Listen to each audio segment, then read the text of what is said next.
Racist cop slapped a black waitress for fun until the Korean mafia boss forces him to beg at her feet. The sound of flesh hitting flesh cracked through the diner like a gunshot, and for a moment, everything stopped. Customers froze mid-bite. The jukebox seemed to lower its volume. Even the cook paused with his spatula in midair. And Simone Carter, 26 years old, third-generation server at Mel's Family Diner, daughter of a preacher and a school teacher, stood with her hand pressed to her burning cheek, tasting blood where her teeth had cut into the inside of her mouth.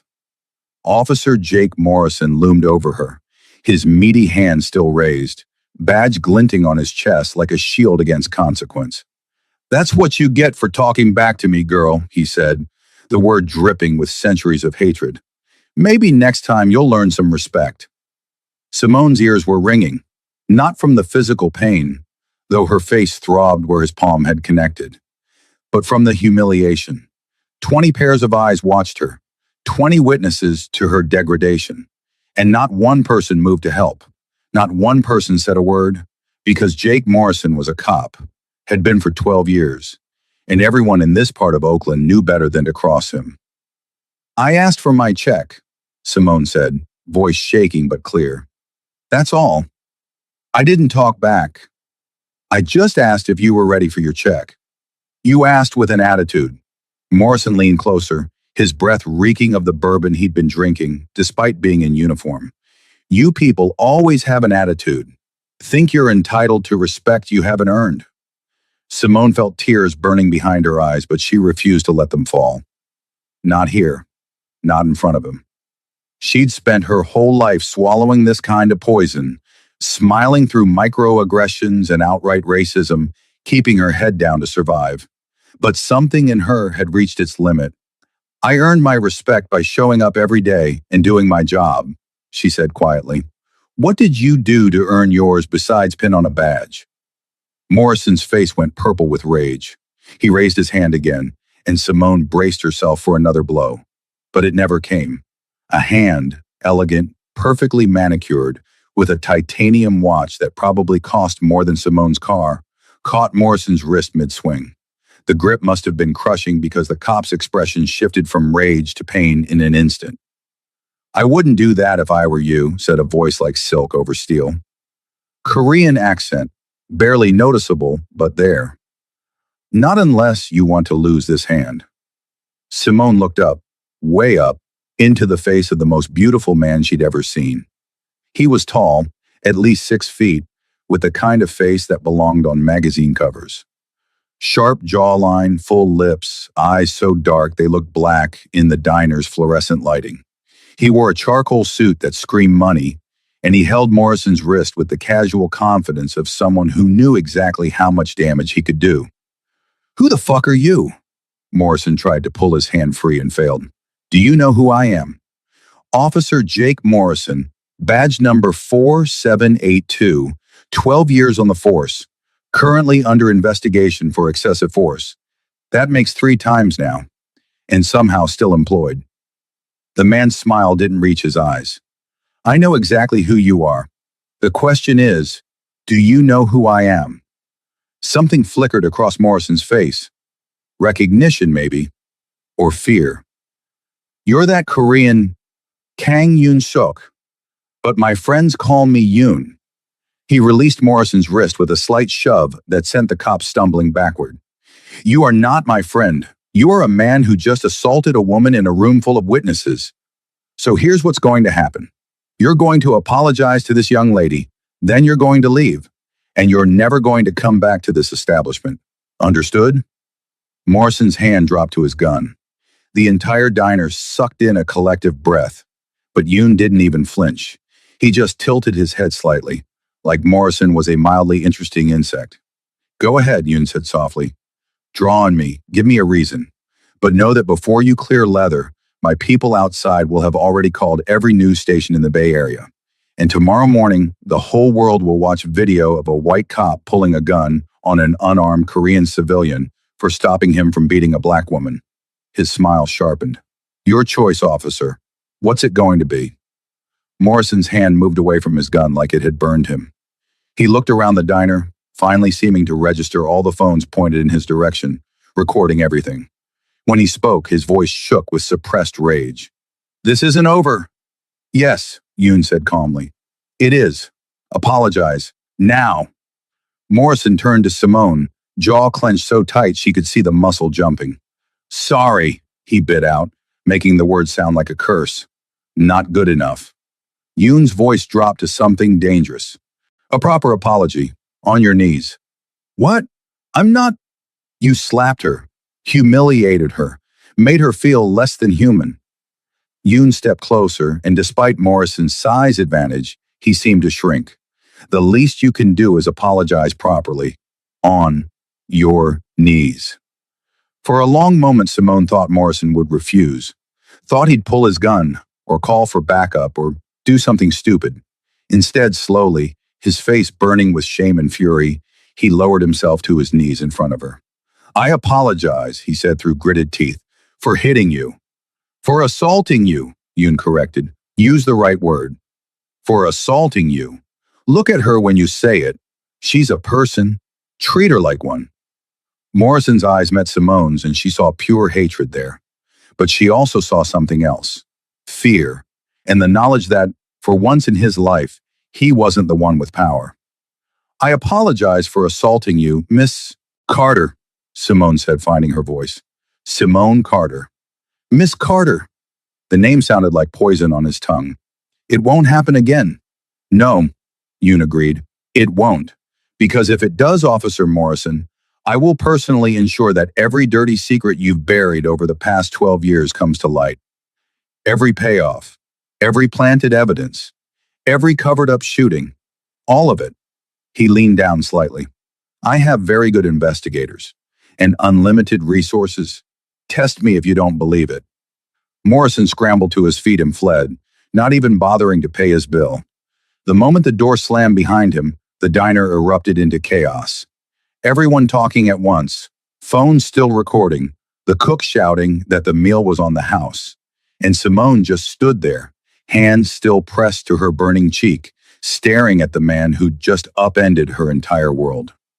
Yoon turned to her, and his expression softened completely. All the cold danger evaporated, replaced by genuine concern. "Are you all right? Do you need medical attention?" I'm fine, I think." Simone's voice came out shakier than she wanted. "Thank you. You didn't have to do that." "Yes, I did. No one should be treated that way, especially not while just doing their job." He pulled out a business card, pressing it into her hand. "If he retaliates, and men like that always do, call me. Anytime, day or night, I'll handle it." Simone looked at the card. Simple, elegant black with silver lettering.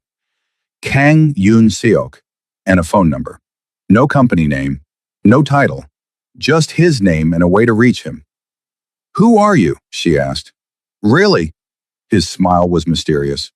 "Someone who believes in justice, even when the law doesn't provide it." He glanced at her cheek, which was already starting to swell. "Please get some ice on that. And Miss Carter, hold your head high. You did nothing wrong." Then he was gone, leaving behind the faint scent of expensive cologne and a diner full of people who couldn't stop talking about what they'd just witnessed. Simone's manager, Dale, a white man in his 50s who'd watched the whole thing from behind the register without intervening, hurried over. "Simone, honey, are you okay? That was crazy. Did you know that guy?" "No." She pocketed the business card before Dale could see it. "Never met him before." "Well, you're lucky he showed up. Morrison's always been trouble." Dale said it like it was news, like everyone hadn't known for years that Morrison terrorized the black neighborhoods of Oakland. "Why don't you take the rest of the day off? I'll comp your tables." Translation: leave before this becomes a bigger problem, before Morrison comes back with friends, before Dale's comfortable little world gets disrupted further. "Yeah," Simone said tiredly. "I think I will." Simone's apartment was a studio in West Oakland, the kind of place where you could hear your neighbors' entire lives through paper-thin walls. She sat on her second-hand couch with a bag of frozen peas pressed to her face, replaying the incident over and over. The way Morrison had hit her so casually, like swatting a fly. the way no one had helped, the way she'd felt small and powerless and ashamed, even though she'd done nothing wrong. And then this stranger, this beautiful, dangerous stranger, had appeared like something out of a movie and brought a cop to his knees. Her phone buzzed. A text from her best friend Maya. "Girl, you're all over Twitter. Your justice for Simone is trending. Call me now." Simone's stomach dropped. She opened Twitter with shaking hands, and there it was. At least 15 different videos of the incident, filmed from different angles. Her face swelling from Morrison's slap. Yoon catching his wrist. Morrison on his knees apologizing. The hashtag was indeed trending, with thousands of comments. This is why we say ACAB. That Korean man is a king. Who is Kang Yoon Suk? I need to know. Officer Morrison needs to be fired. Simone Carter deserves justice. Her phone rang. Maya calling on FaceTime. Simone answered and her friend's face filled the screen, eyes wide with concern. "Oh my God, your face. Simone, are you okay? I saw the videos. Everyone saw the videos. This is insane." "I'm fine. Bruised, but fine." Simone adjusted the frozen peas. "Maya, who is Kang Yoon Seok?" "You don't know?" Maya's eyebrows shot up. "Girl, he's the Korean mafia boss who runs half of Oakland. Maybe more. My cousin works at a club in Koreatown. Says Yoon owns it and like 20 other businesses. Legitimate on paper, but everyone knows he's connected." Simone's blood ran cold. "Mafia? As in organized crime?" "As in very organized crime. The Kang family has been in the Bay Area for like 30 years. They're powerful, Simone. Like, scary powerful." Maya leaned closer to her camera. "But also, they're not like the cops. They protect their community. They handle problems the law won't touch. Yoon especially. He's only been in charge for like 3 years since his father died, but he's changed things, made everything more, I don't know, honorable, if that's even possible for the mafia.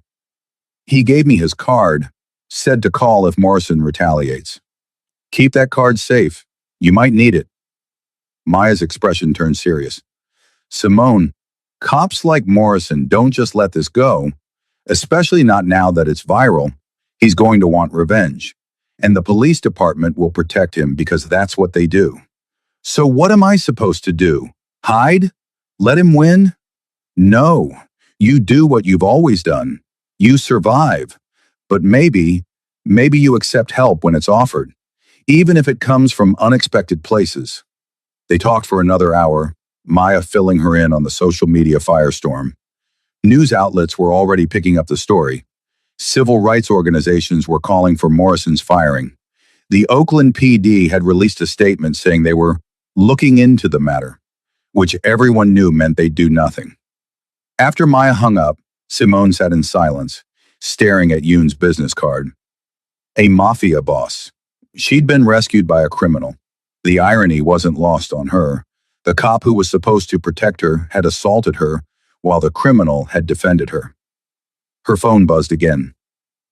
Unknown number. She almost didn't answer, but something made her pick up. "Miss Carter?" That voice, smooth and controlled. "Yoon. I hope I'm not disturbing you. I wanted to check on your well-being. How did you get my number?" "I have resources." A pause. That sounded ominous. "I apologize. The truth is, I asked your manager. Told him I wanted to send flowers as an apology for the disturbance." "And did you? Send flowers?" "They should arrive tomorrow. Sunflowers, I believe. The florist assured me they represent resilience." Another pause. "But that's not why I'm calling. Miss Carter. Simone, if I may, I need to warn you. Officer Morrison has friends in the department. They're already planning retaliation." Fear spiked through Simone's chest. "How do you know that?" "Because I make it my business to know what corrupt police officers are planning, especially when they target people under my protection." "I'm not under your protection. You are now, whether you want to be or not." His voice softened. "Simone, I'm not trying to frighten you. I'm trying to help. The same people who recorded Morrison hitting you also recorded your face, your name, where you work. You're not anonymous anymore. and that makes you vulnerable. So what do you suggest? I hide? Leave town? I suggest you let me provide security, just for a few days until this dies down. I have people who can watch your building, make sure you get to and from work safely. You'd barely notice them. I can't afford, no charge. Consider it my civic duty. There was a smile in his voice. Or if that's too altruistic for you to believe, consider it good publicity. The man who protected Simone Carter from corrupt cops. Very good for my image. Simone should have said no, should have maintained her independence, refused help from a criminal.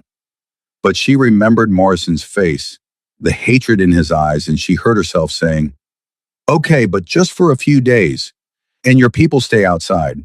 I don't want anyone in my apartment." Agreed. Thank you for trusting me, Simone. You won't regret it. I already regret it, she muttered, but he'd hung up.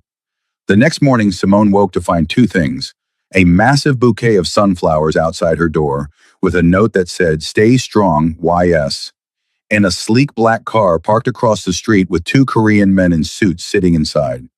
The security, apparently. They were obvious enough to deter trouble, but subtle enough to not be intrusive. When Simone left for her shift at the diner, one of them, a serious-faced man in his 30s, approached. "Miss Carter, I'm Lee Taman. Mr. Kang asked me to ensure your safety. I'll be following at a distance. If you need anything, just wave." He handed her a phone. "This is a direct line to Mr. Kang. It's already programmed. Keep it with you." "This is too much. I don't need—" "With respect, Miss Carter, you do. There have already been 3 threats posted online with your address. Mr. Kang's cyber team took them down, but more will come. Please, let us do our job." Simone took the phone, feeling like she was falling down a rabbit hole she'd never be able to climb out of. "Fine, but tell Mr. Kang he doesn't own me. This is temporary." "Of course." Taman's expression didn't change, but she thought she saw approval in his eyes. "He wouldn't want to own you, Miss Carter. He respects you too much for that." The diner was chaos. News vans parked outside, reporters trying to get in, Dale looking overwhelmed and stressed. The moment Simone walked through the door, cameras started flashing. "Simone, how do you feel about Officer Morrison's suspension?" "Simone, will you be pressing charges?" "Simone, what's your relationship with Kang Yoon-suk?" "No comment," she said firmly, pushing through to get inside. Dale grabbed her the moment she was through the door. "Simone, this is getting out of hand. I've got corporate calling, asking if we're going to sue for the negative publicity. I've got protesters outside demanding Morrison be fired. I've got—" He ran a hand through his thinning hair. "Maybe you should take some time off. Paid, of course. Just until this blows over." Translation: "You're bad for business. Leave." "No." Simone straightened her shoulders. "I didn't do anything wrong, Dale. I showed up to work. I served a customer. I got assaulted for doing my job. I'm not hiding because people are paying attention." "Simone, if corporate has a problem with me being the victim of police brutality, then maybe I should talk to those reporters outside. I'm sure they'd love to hear about how Mel's Family Diner is more concerned about publicity than employee safety." Dale's face went pale. "That's not— I didn't mean— Then I'm working my shift, unless you're firing me." No, of course not. You're—" He sighed. "You're right. I'm sorry. This is just a lot." "For you?" Simone touched her still swollen cheek. "Yeah, I can imagine how hard this must be. For you." She walked away before he could respond, tying on her apron with shaking hands. Maya was right. No one was going to protect her except herself. And maybe, just maybe, a mafia boss with a conscience. The shift was surreal. Regular customers whispered and stared. New customers came in just to see that waitress from the video. Some were supportive, leaving huge tips and words of encouragement. Others were hostile, making snide comments about playing the victim and making everything about race. Around hour 3, 2 cops walked in, not Morrison, but officers Simone recognized from his usual crew. They sat in her section, staring at her with flat, hostile eyes. "What can I get you?" Simone asked, notepad ready, trying to keep her voice steady. "Coffee. Black. And make sure there's no spit in it. The older one, Officer Chen, according to his name tag, smiled coldly. We know you people like to do that. I don't spit in anyone's food, officer. It's unprofessional. Simone kept her expression neutral. Anything else? Yeah, a message. Morrison's on administrative leave because of you. He's got a wife, kids, mortgage. You just cost a good man his livelihood. He cost himself his livelihood when he assaulted me. That's not how we see it, and we take care of our own. So here's the thing. You drop this. Stop talking to reporters. Stop playing the victim. Make a statement saying it was a misunderstanding. Do that, and this all goes away. And if I don't, then life gets real difficult for you, sweetheart. Traffic stops, parking tickets, maybe your brother gets pulled over. What's his name, Marcus? Yeah, we know about Marcus. Wouldn't want anything to happen to him. Fear and rage warred in Simone's chest. Are you threatening me? We're explaining reality. You can't fight the system. You'll lose, and you'll take down everyone you love with you. Simone's hand moved to the phone in her pocket, the direct line to Yoon.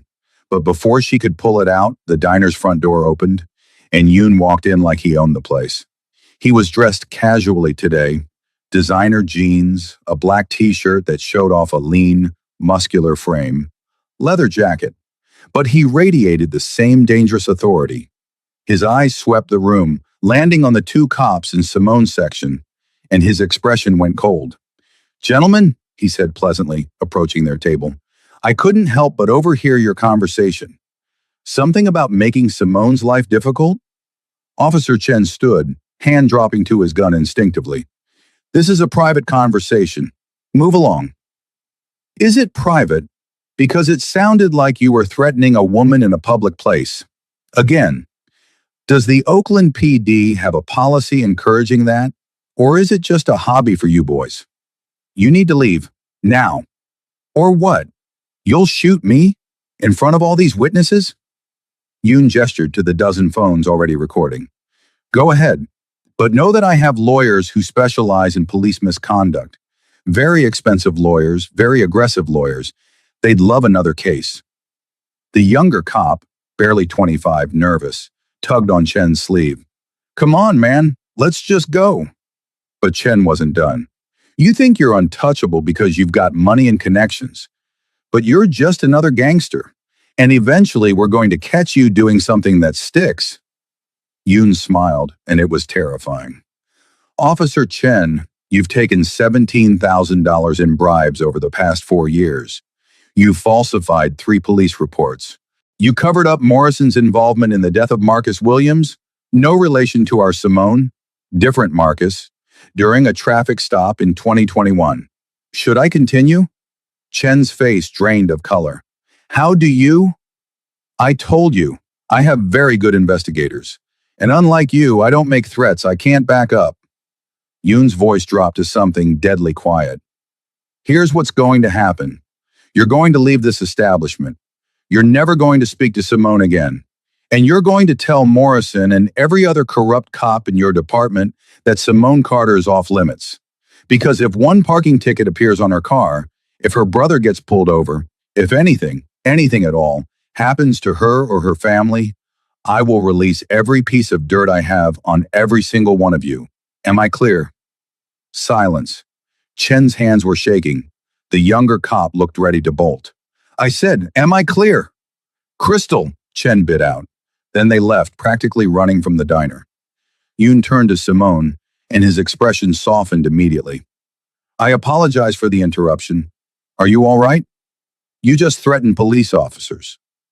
I simply informed them of facts they'd prefer stayed hidden. There's a difference. He pulled out a stool at the counter. May I have coffee? I've had a long morning.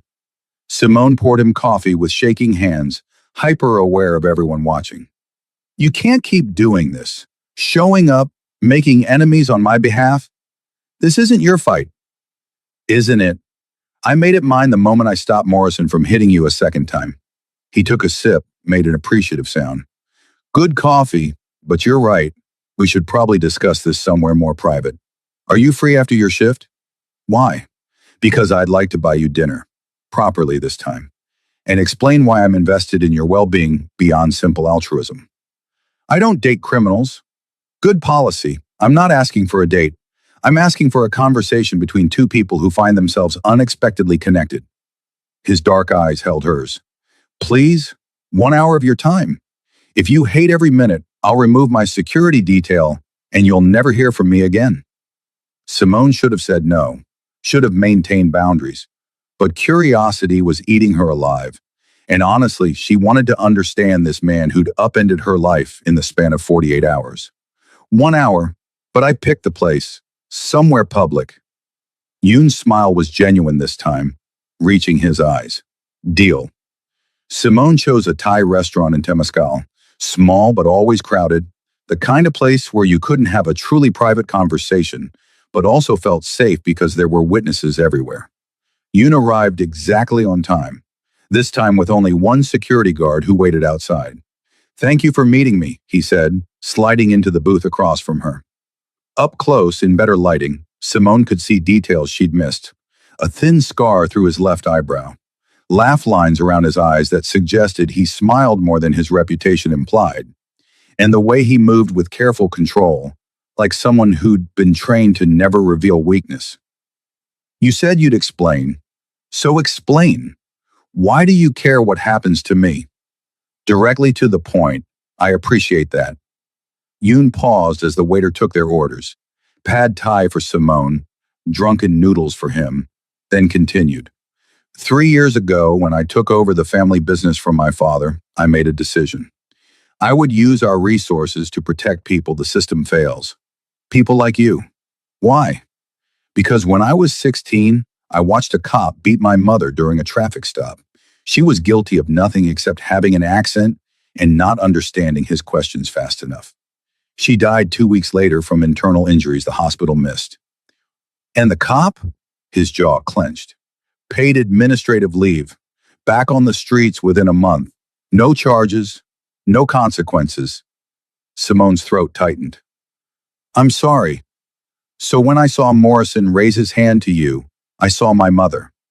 I saw every person who's been brutalized by people who are supposed to protect them. And I thought, not again. Never again if I can stop it. You can't stop every instance of police brutality with intimidation and blackmail. No, but I can stop some. And I can make it expensive enough that cops think twice before they abuse their power in my city. He leaned forward. Simone, I'm not a good man. I run illegal gambling operations. I engage in activities that would horrify you if you knew the details. But I operate by a code. I protect my community. I ensure justice when the law won't. And you're part of my community now. I didn't ask to be. No, but you are nonetheless. The food arrived and they ate in silence for a few moments before Yoon continued. I want to offer you a job. Simone nearly choked on her noodles. What? I own several restaurants in the Bay Area. Legitimate businesses, well-run, excellent reputations. I need someone to help manage training programs for new staff. Someone who understands service from the ground up. Someone who treats people with dignity, regardless of their background. His eyes were intense. You'd be perfect for it. You don't know anything about me except that I got slapped by a cop. I know you've worked at Mel's for 5 years, consistently receive excellent customer reviews, helped train 3 managers despite never being promoted yourself. Probably because Dale is intimidated by competent black women. I know you send money to your mother every month to help with medical bills. I know you volunteer at a youth center on Sundays. Should I continue? You investigated me. I investigate everyone I offer jobs to. It's good business practice. He set down his fork. The position pays $70,000 a year, plus benefits and bonuses. You'd work regular hours, have weekends off, and never have to smile through abuse from customers or cops again. It was more money than Simone had ever imagined making. It was respect, stability, a future beyond the diner. It was also clearly a way to keep her close, to maintain control over the narrative, to ensure her loyalty. What's the catch? No catch. You do good work, you keep the job. You decide it's not for you, you leave with a reference. I'm not trying to buy you, Simone.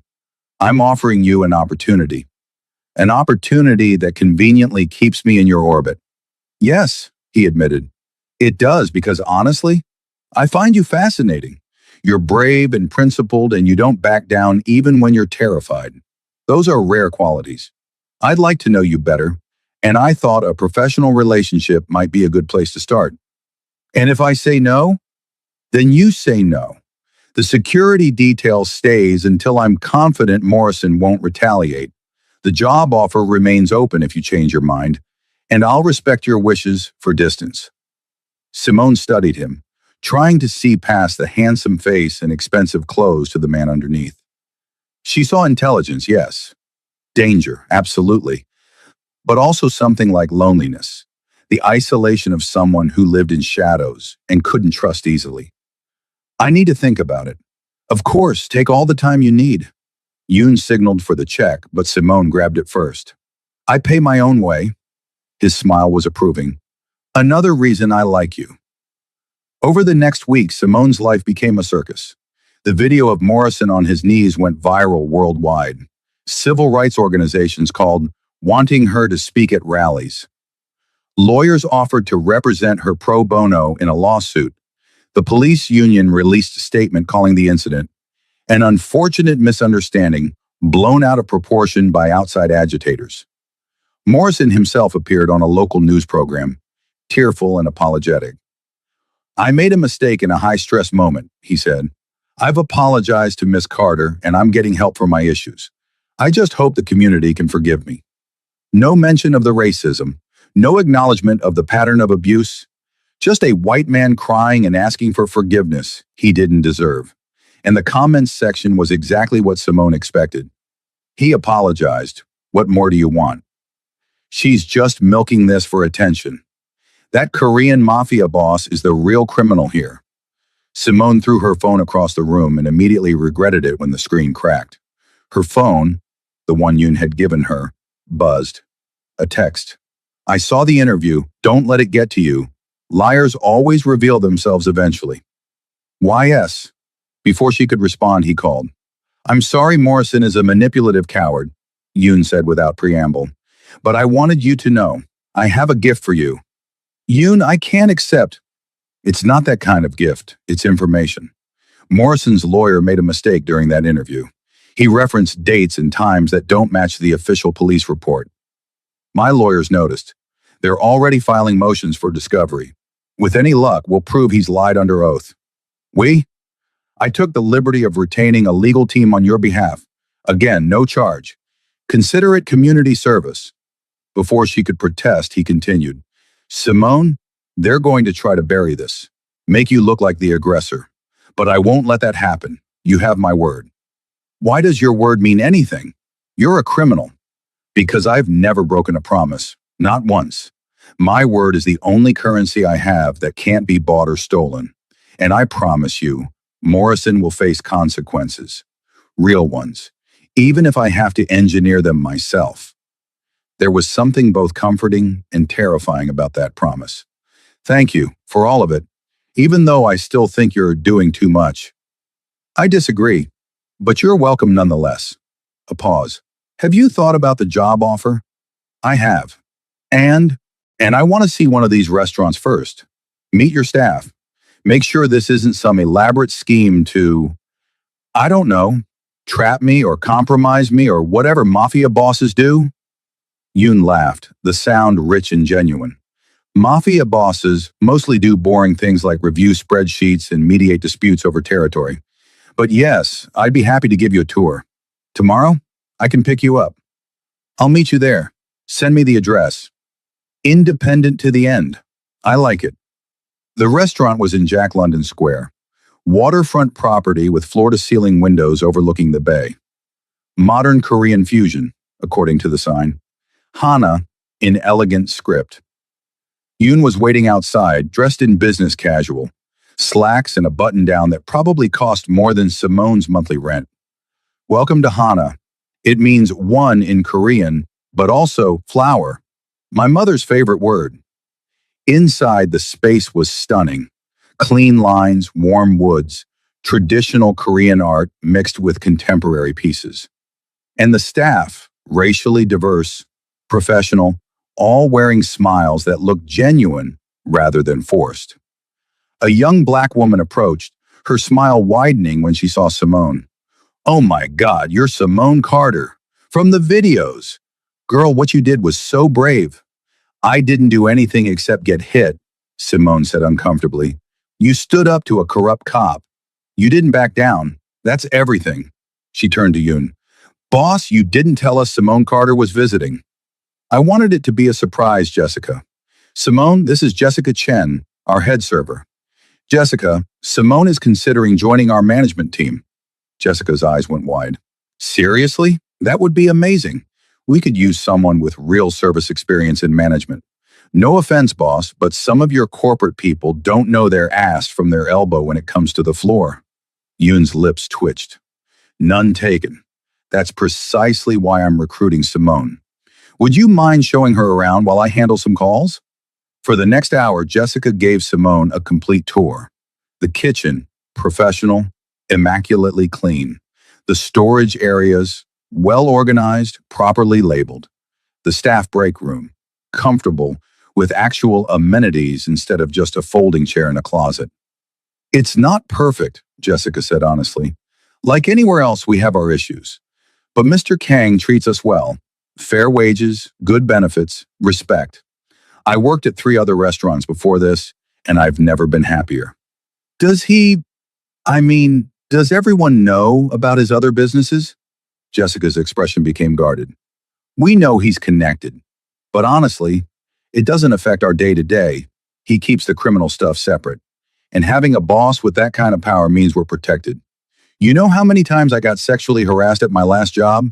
0 here, because everyone knows Mr. Kang doesn't tolerate that shit."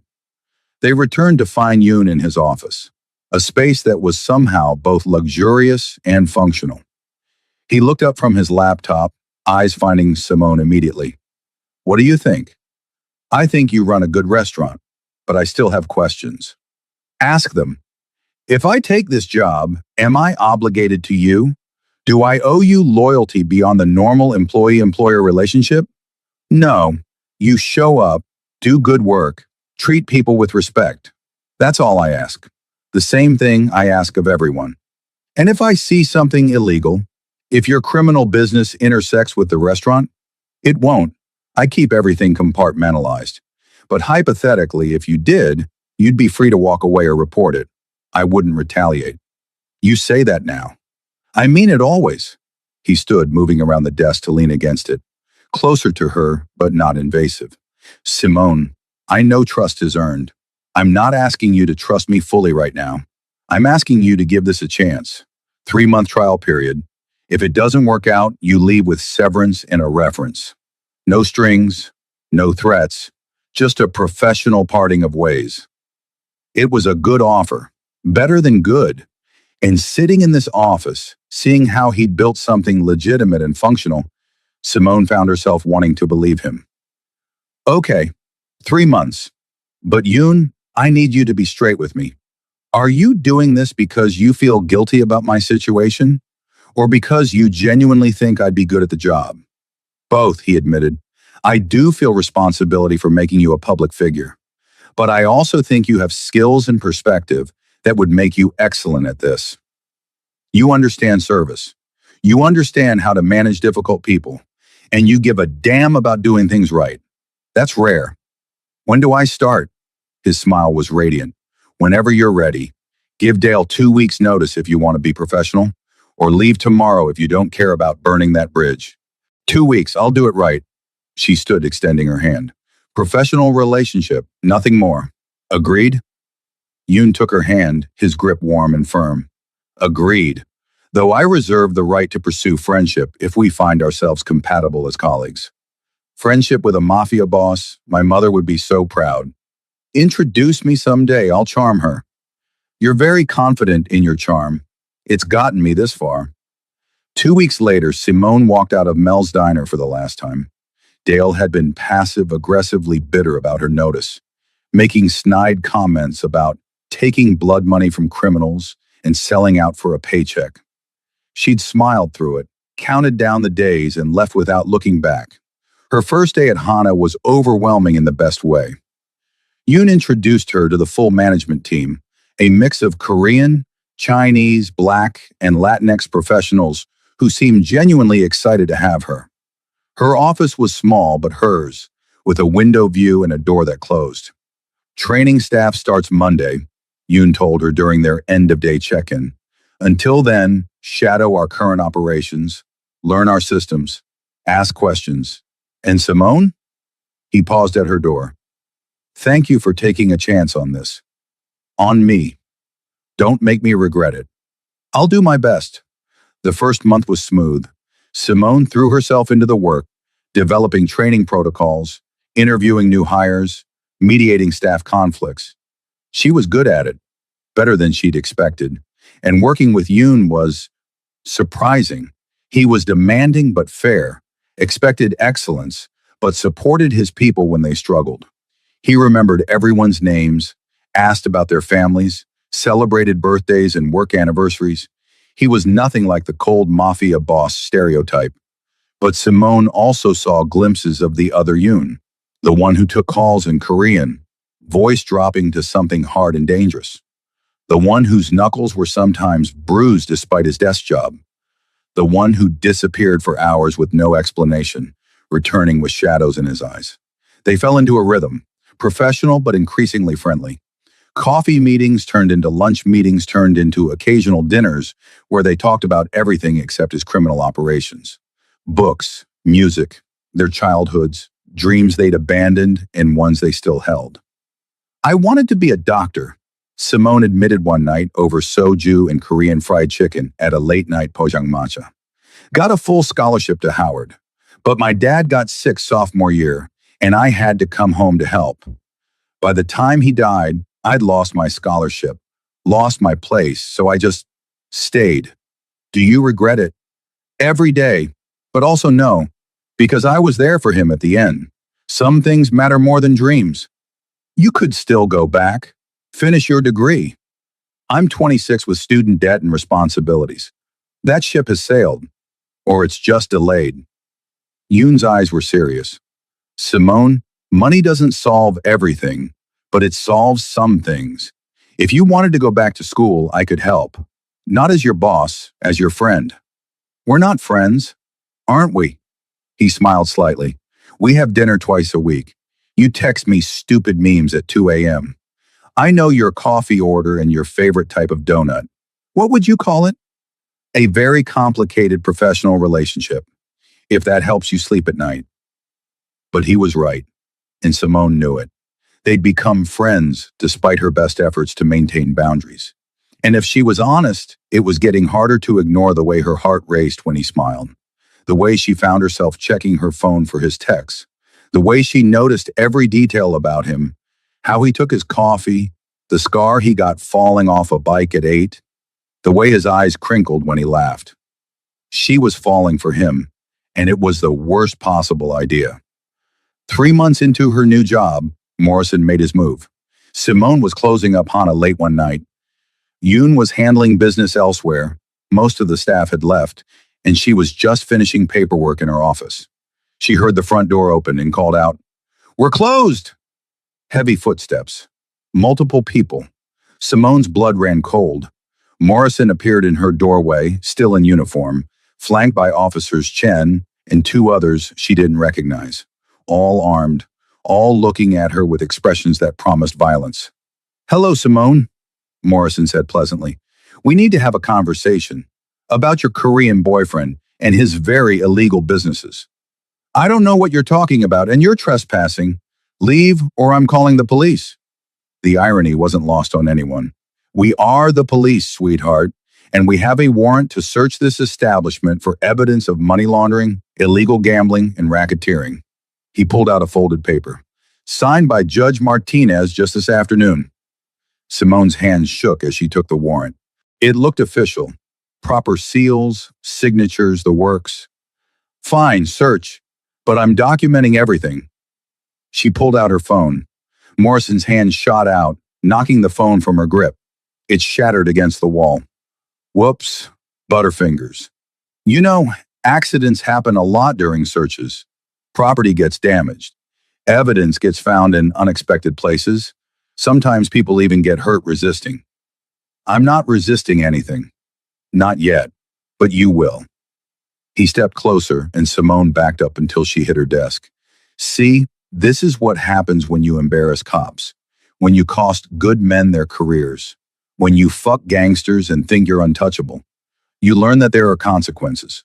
The other officers spread out, and Simone heard them start tearing apart the restaurant, breaking dishes, upending tables, destroying everything she'd worked to build. Stop! You don't have to destroy. Morrison's hand closed around her throat. Not choking, not yet. But the threat was clear. You're going to tell me everything you know about Kang Yoon-suk's operations. Bank accounts, properties, contacts, everything. Or I plant enough drugs in this place to put you away for 20 years. I don't know anything. I run training programs. I don't have access to. He squeezed, cutting off her air. Simone clawed at his hand, panic flooding through her. This was it. He was going to kill her, claim she attacked him, and no one would question it. Then Morrison's grip released as he was yanked backward with brutal force. Simone gasped for air, vision clearing to see Yoon standing there, holding Morrison by the collar, fury radiating from every line of his body. You made a mistake, Yoon said quietly. A fatal one. Morrison tried to draw his gun, but Yoon moved with Cobra Strike speed, disarming him and flipping him onto his back. The other officers rushed in, guns drawn, but they froze as Yoon's security team appeared. At least 10 men, all armed, all trained, surrounding the cops. Here's what's going to happen, Yoon said, his voice cold enough to freeze blood. You're going to drop your weapons. You're going to get on your knees, and you're going to apologize to Simone. Again. Fuck you. We're police officers. You're criminals in uniforms, and I have evidence to prove it. Yoon pulled out his phone, projecting a video onto the wall. Morrison accepting a bribe. Chen planting evidence during a traffic stop. All of them, in glorious HD, committing felonies. Where did you get that? Chen's voice shook.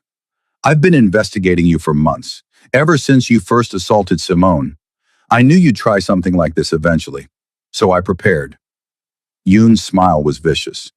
Did you really think that warrant was real? Judge Martinez has been dead for 6 months, and that's just one of the many ways you fucked up tonight. Morrison's face went ashen. You set us up. I gave you enough rope to hang yourselves. You did the rest. Yoon gestured and his men moved forward, professionally disarming the cops. Now, on your knees.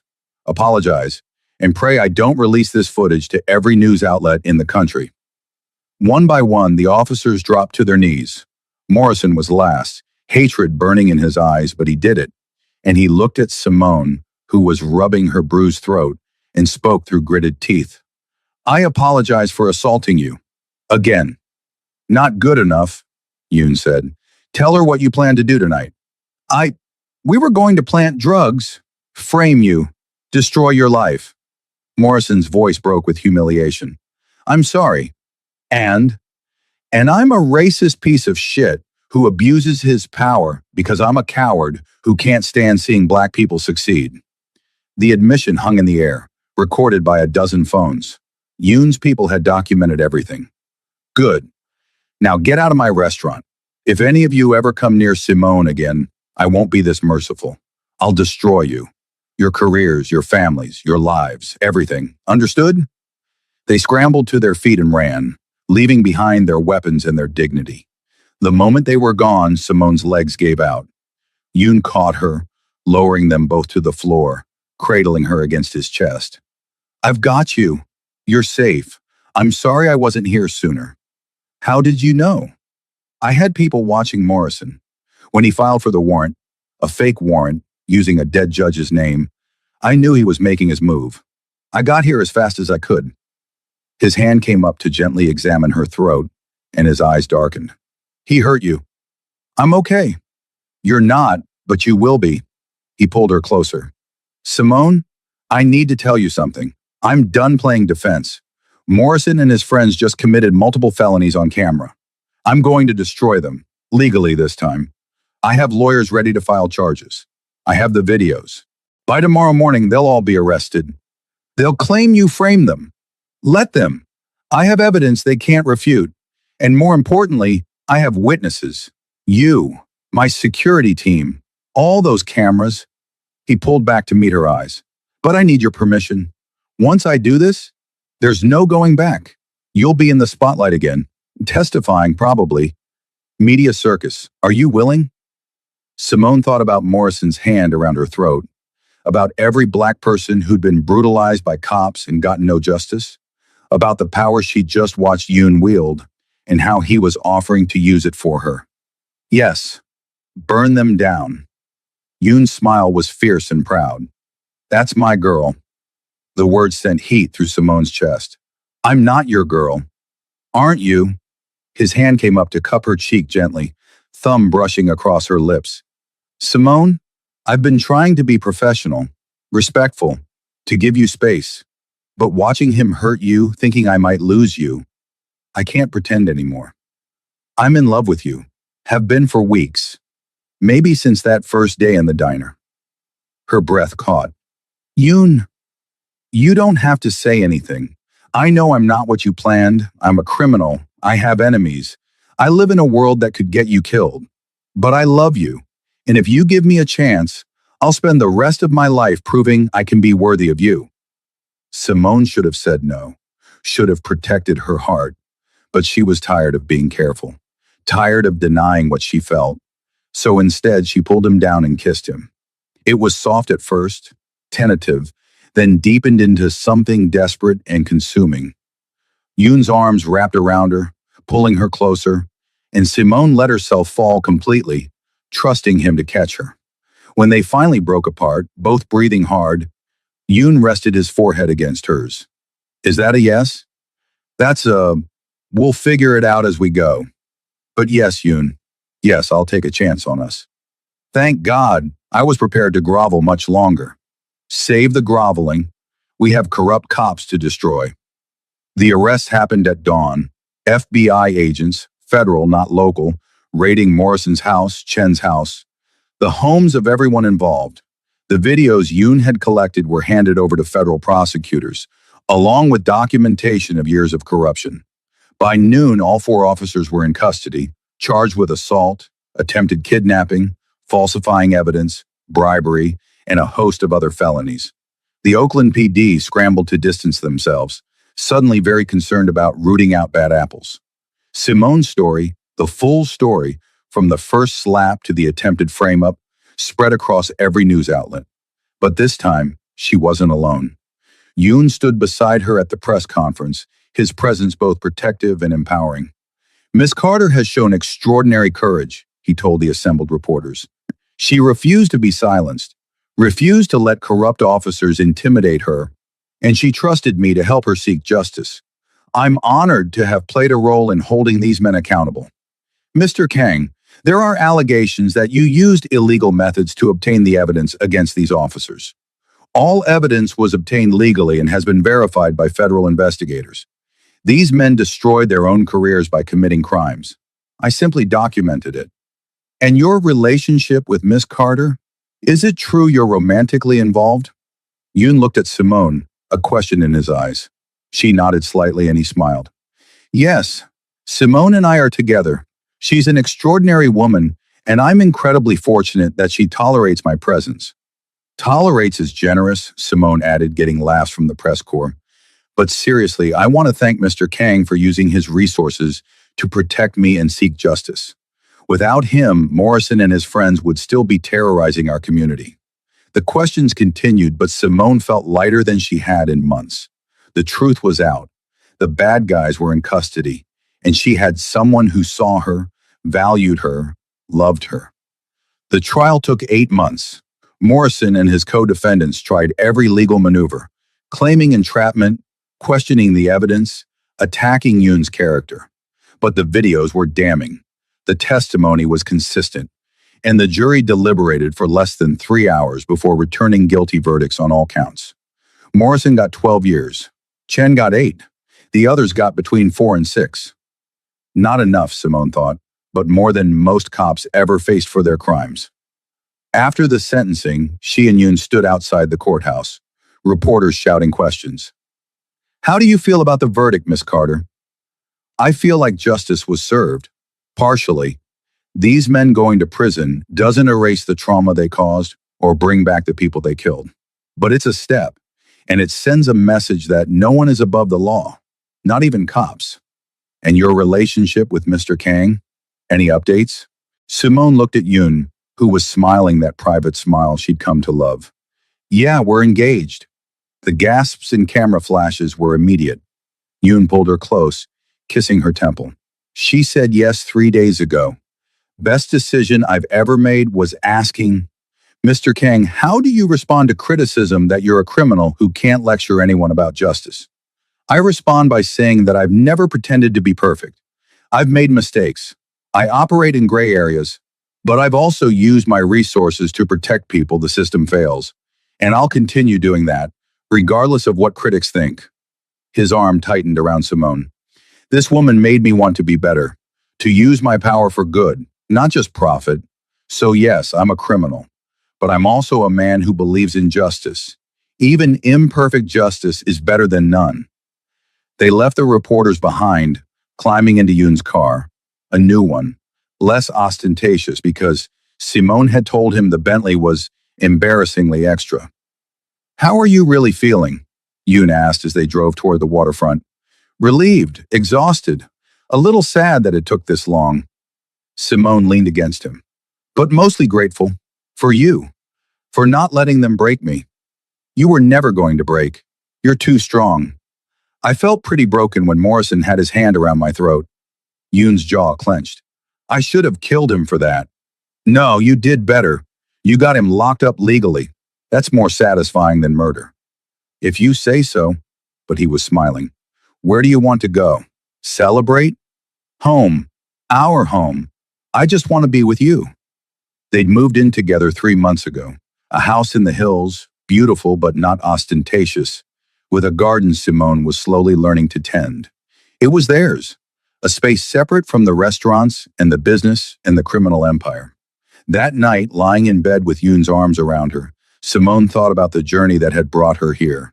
A racist cop's slap, a stranger's intervention, a job offer that became a friendship that became love. What are you thinking about? Yoon asked sleepily. How my life completely changed in 9 months. How I went from serving coffee to running training programs to getting engaged to a mafia boss. Technically, I prefer reformed mafia boss. I'm going legitimate, remember? It was true Yoon had been systematically transitioning his operations, shutting down illegal gambling, selling off questionable businesses, investing in community projects. It was slow, careful work, but he was committed. Why? Simone asked. Why give it all up? Because I want a different life. With you. I want to marry you without worrying about my enemies targeting you.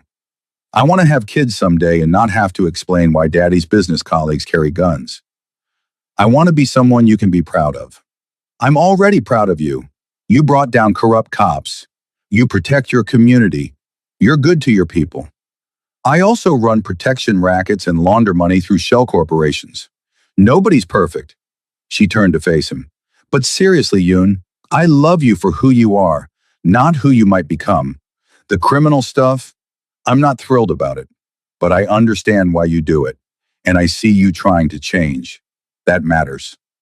I don't deserve you. Probably not, but you're stuck with me anyway. He kissed her, slow and deep and full of promise. Forever. Forever. The wedding was a year later, held at a botanical garden with 300 guests, a mix of Yoon's Korean community, Simone's family and friends, restaurant staff, and surprisingly, several reform cops who'd worked with Yoon to clean up the Oakland PD. Simone wore a custom gown that incorporated traditional Korean elements with African prints, a visual representation of their merged worlds. Yoon wore a hanbok for the ceremony, then changed into a tuxedo for the reception. You clean up nice, Simone told him during their first dance. You clean up breathtaking, though you always do. They swayed to music, surrounded by people who'd become family. Jessica from the restaurant was there, now a manager herself. Tai Min, Yoon's head of security, watching the perimeter but smiling.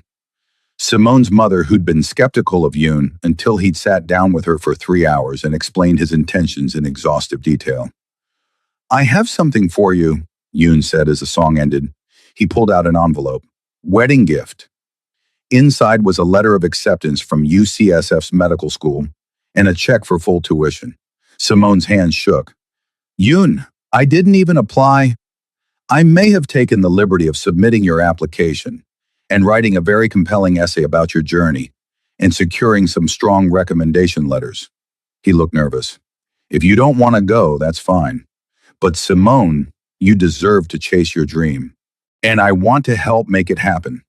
Tears streamed down her face. "You manipulative, wonderful, impossible man. Yes, God, yes, I want to go." "Good, because I already told them you'd be starting in the fall." She laughed through her tears, kissing him in front of everyone. The crowd erupted in cheers.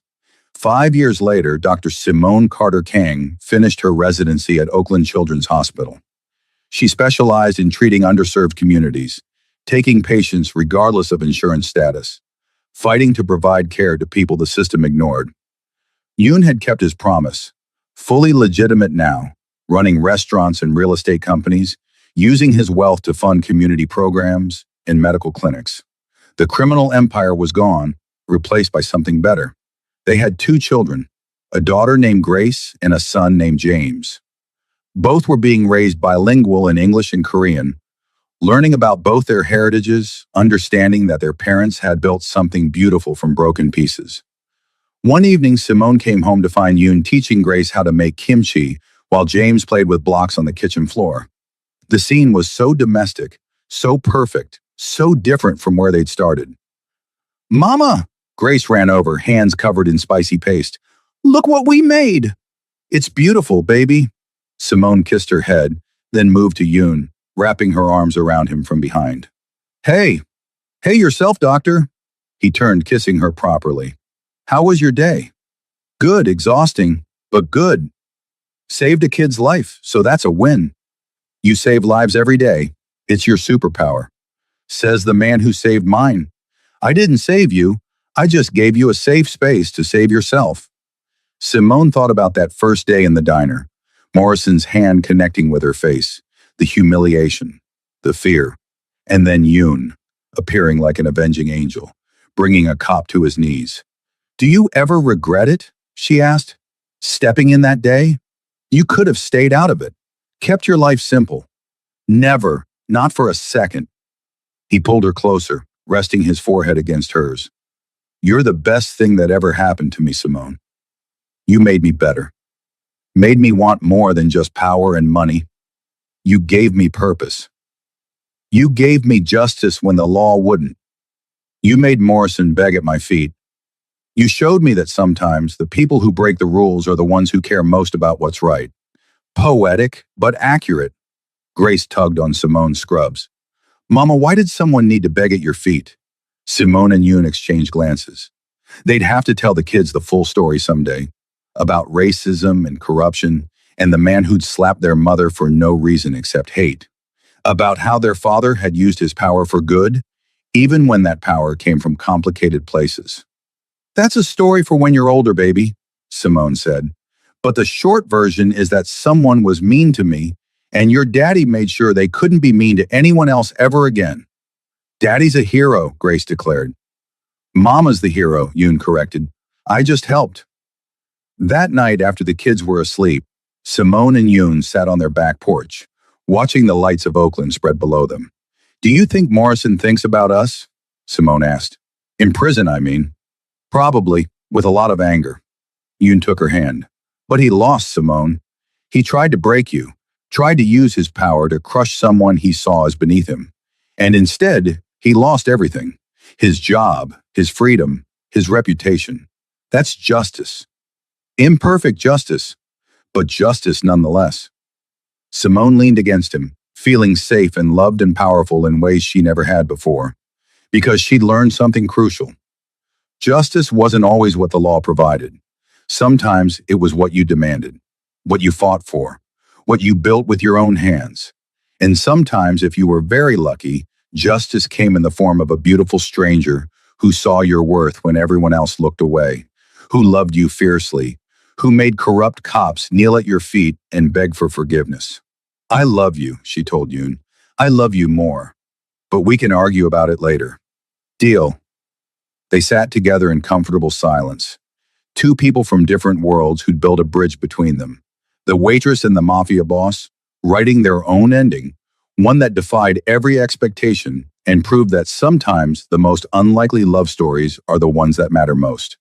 Because Simone Carter had learned something that day in the diner, when a racist cop's hand had connected with her face and a stranger had stepped in to defend her. Power wasn't always corrupting. Sometimes in the right hands, it was transformative. It could bring bullies to their knees. It could provide justice when the system failed. It could protect the vulnerable and punish the wicked. And sometimes it could give a black waitress the courage to become a doctor, to build a life beyond survival, to love a man who'd burned the world down to keep her safe. Morrison was still in prison, his appeals exhausted, his name synonymous with corruption. Chen and the others had shorter sentences but faced the same disgrace. And Simone? She was Dr. Carter Kang now, saving lives, raising children, building something beautiful with the man who'd seen her worth when the world tried to diminish it. That was real justice. Not perfect, not clean, but real. And it had started with a slap, a stranger's intervention, and a simple promise. No one should be treated that way.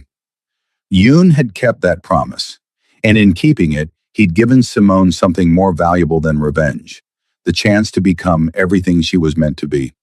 "What are you thinking about?" Yoon asked, pulling her from her reverie. "How far we've come.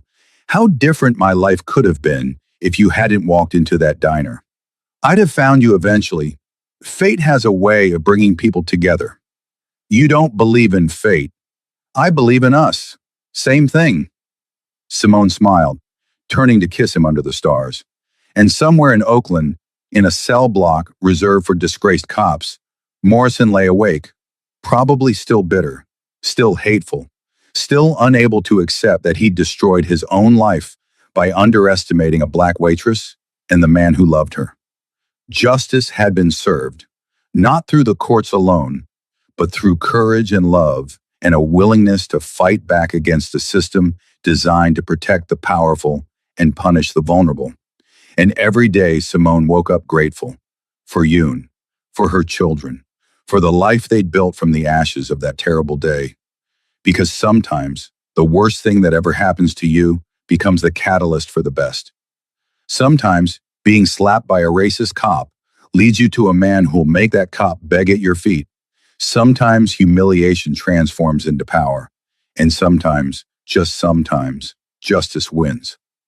10 years after the slap heard round the world, Simone stood in front of a crowd at the Oakland Community Justice Center, a facility she and Yoon had funded, designed to provide free legal services, medical care, and job training to underserved communities.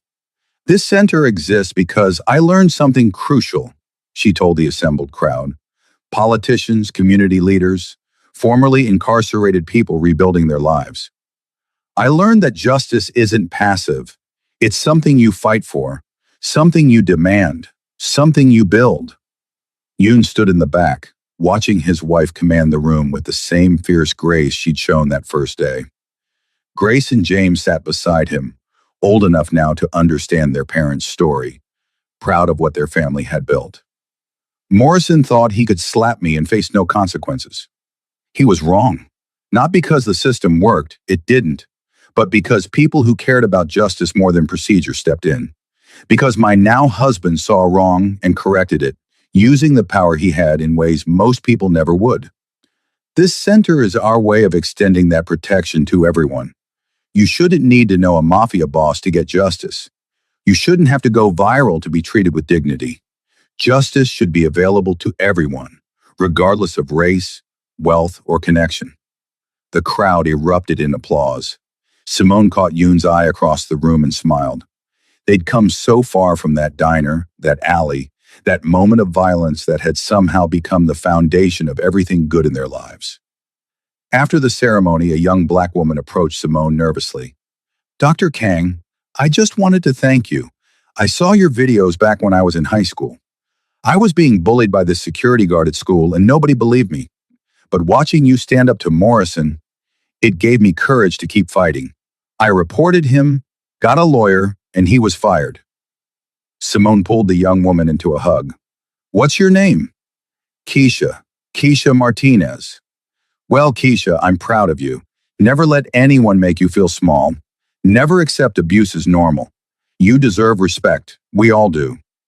I know that now. Because of you." Moments like that made everything worthwhile. The trauma, the media circus, the threats and the fear, and the long legal battles. Because Simone's story had inspired others to fight back, to demand justice, to refuse to accept brutality as inevitable.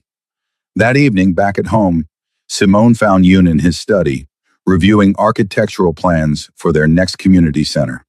This one in Richmond, another underserved area. "You know what I realized today?" she said, settling into his lap. "What's that?" "Morrison did me a favor. If he hadn't slapped me, I'd probably still be serving coffee at Mel's. I wouldn't be a doctor. I wouldn't have met you. I wouldn't have this life. I'd have found you anyway." "How? Through your creepy surveillance network?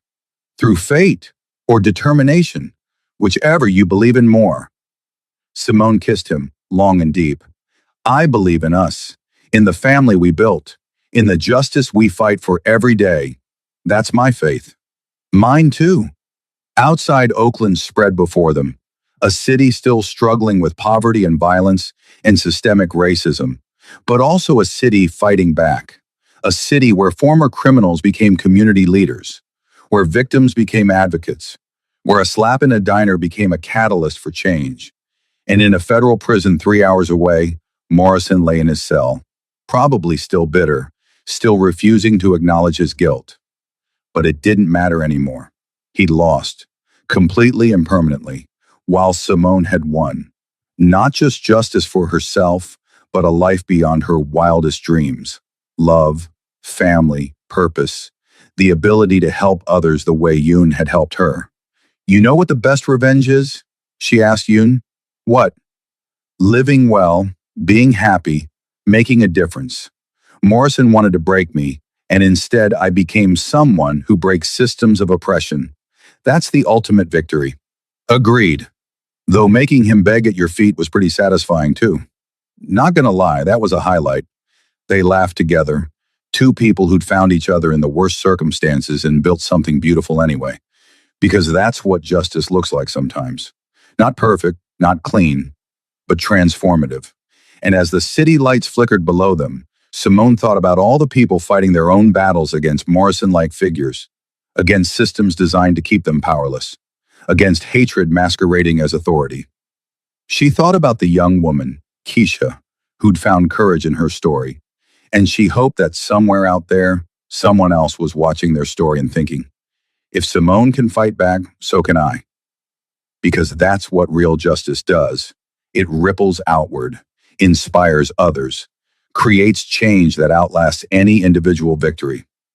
"I love you," she told Yoon. "I love you more." "Impossible." "Prove it." So she did, with a kiss that tasted like promises and hope and hard-won victories, with a life built on courage and love and refusing to accept injustice as inevitable. And in that moment, with Yoon's arms around her and their children safe down the hall, and the future stretching bright before them, Simone knew the truth. Morrison hadn't destroyed her. He'd forged her into something stronger. A doctor, a wife, a mother, an advocate. A woman who'd been slapped by a racist cop and made him beg at her feet. A woman who turned trauma into triumph. That was justice. Imperfect, hard-won, and absolutely worth fighting for. And it all started with a stranger in a suit, stepping forward when everyone else looked away, asking a simple question, "Are you all right?" That question had changed everything, had saved her life in more ways than one, had led her here, to this beautiful, complicated, perfectly imperfect life. So yes, she was all right. More than all right. She was free. And Morrison? He was exactly where he belonged. On his knees, metaphorically speaking. Forever defeated by the black waitress he'd tried to diminish, and the Korean mafia boss who'd made him pay for it. Justice. Sweet, complicated, hard-won justice. And love. Always love. The end. But also the beginning. Because stories like Simone's never really end. They inspire new chapters, new fights, new victories. And somewhere out there right now, someone is being slapped by a Morrison of their own. Someone is facing injustice they didn't deserve. Someone is wondering if fighting back is worth the cost. To them, Simone's message is simple. Fight, demand justice, find allies in unexpected places, and never ever accept abuse as normal. You deserve better. We all do. And sometimes, if you're brave enough to fight, you'll win. Not always through the system. Sometimes through the people who care enough to break the rules for what's right. Sometimes through a mafia boss with a conscience and the resources to make bullies kneel. But always, always through courage. The courage to stand up, to speak out, to refuse to be diminished. That's the real story. Not the slap, not even the revenge. The courage, and the love that makes courage possible. Simone and Yoon's love story wasn't conventional. It started with violence and evolved through danger. But it was real, transformative, beautiful, and most importantly, it was theirs. Built on truth and respect and the unwavering belief that everyone deserves dignity. That's justice. That's love. That's everything. 20 years later, Grace Kang stood at a podium, accepting her appointment as California's first Korean-American Black Attorney General. In the front row sat her parents, Simone, still practicing medicine part-time, and Yoon, fully retired from everything except philanthropy and embarrassing his children with excessive pride. My mother was assaulted by a cop when she was 26, Grace said in her speech. And my father, who, yes, had a complicated past, made that cop face consequences when the system wouldn't. That moment shaped my entire understanding of justice. Sometimes it comes through official channels. Sometimes it comes through people brave enough to demand it by any means necessary. I'm standing here today because my parents taught me that power should protect, not oppress. That wealth should uplift, not exploit. That justice delayed is justice denied. And that sometimes breaking the rules is the most moral choice available. Simone squeezed Yoon's hand, their daughter, the Attorney General. Their son James was a civil rights lawyer, both of them fighting the fight in ways Simone and Yoon had paved the road for. Where's Morrison now? Yoon whispered. Dead. Heart attack in prison 3 years ago, Simone whispered back. Died alone. No visitors. No mourners. Good. You're still bitter. Always. He hurt you. I'll be bitter about that until the day I die. Then it's good I love you anyway. They watched their daughter shine, watched her promise to fight for justice for everyone, watched her become the living embodiment of everything they'd fought for. And in that moment, surrounded by their children's triumphs and the knowledge that they'd helped change the world, Simone thought about that scared waitress who'd been slapped in a diner. She'd come so far. They all had. From violence to victory, from humiliation to honor, from a slap to a legacy. That was justice. That was love. That was everything they'd fought for and everything they'd won. And somewhere, in whatever afterlife exists, maybe Morrison was watching. Maybe he finally understood what he'd unleashed when he raised his hand to a black waitress who refused to stay down. Maybe he understood that some people are stronger than the systems designed to break them. Maybe he understood that love conquers hate. Maybe, but probably not. Either way, it didn't matter. He'd lost, they'd won, and that was the only ending that mattered. For everyone who's been slapped, literally or metaphorically, and fought back anyway. For everyone who found love in unexpected places. For everyone who demanded justice when the system failed. This story is for you. Stay strong, stay brave, Stay fighting. Justice will come. Maybe not through official channels, maybe not cleanly, but it will come. We promise. Simone and Yoon at 70, sitting on the same porch where they'd sat decades before. Older, grayer, but still holding hands. Still fighting. Still loving. Any regrets? Simone asked. Only that I didn't make Morrison beg longer. Simone laughed. You're terrible. You love me anyway. Unfortunately, yes. Fortunately. The word you're looking for is fortunately. Fine. Fortunately, yes. I love you. Have loved you. Will love you. Forever. Forever. And as the sun set over Oakland one more time, two people who changed the world simply by refusing to accept injustice sat together. Proof that sometimes the most unlikely love stories are the ones that matter most.